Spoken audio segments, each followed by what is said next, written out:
Graça e paz, povo de Deus, bom dia. Que o Senhor venha abençoar você, tecer bênção e compreensão sobre os seus pensamentos.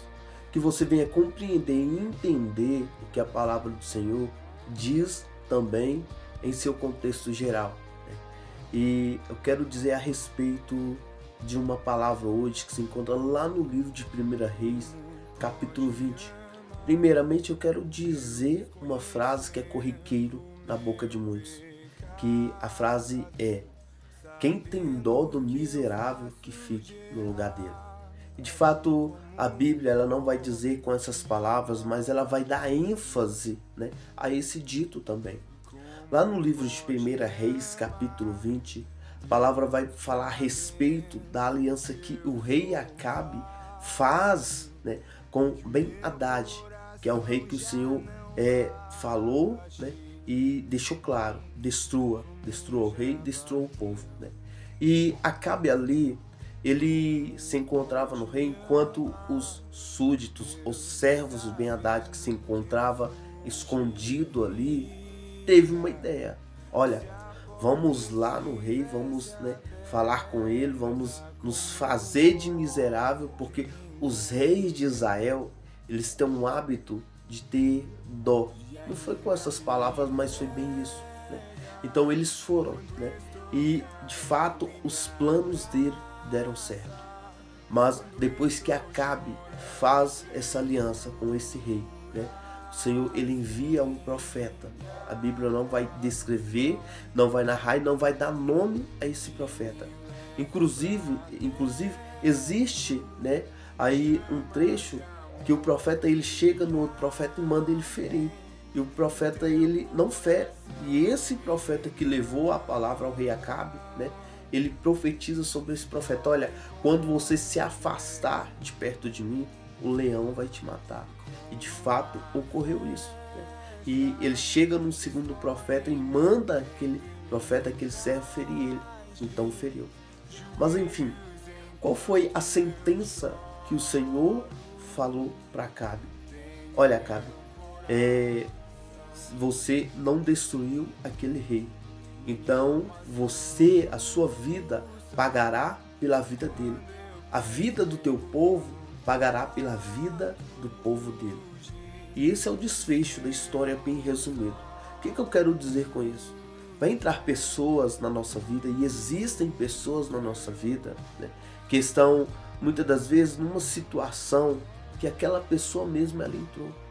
Existem pessoas que estão dentro de situações que são sentenças espirituais, que pelas atitudes, pelos atos delas, elas meio que deram legalidade para que isso acontecesse sobre a vida dela.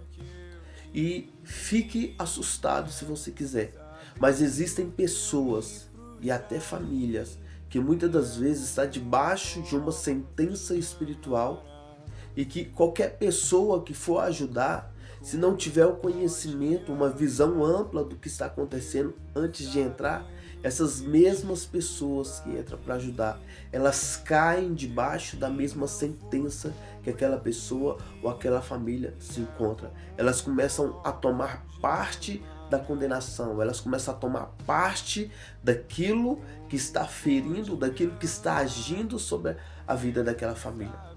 Não que eu diga que nós não devenhamos entrar ou levar uma palavra de conhecimento ou orar por aquelas pessoas, mas muitas das vezes existem situações que nós como cristãos nós entramos demais.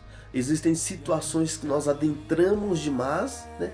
E muitas das vezes são situações que nós entramos pelo input, né, da nossa vida, ou simplesmente por sentir ou por se achar que o cristão ele deve entrar em qualquer situação, em qualquer caso. Mas a Bíblia ela não fala isso, ela não deixa claro isso, né? Ouvi uma velha frase que dizia: nem Deus teve dó, porque nós temos dó. De onde foi gerada essa dó? E de fato isso é verdade, meus irmãos.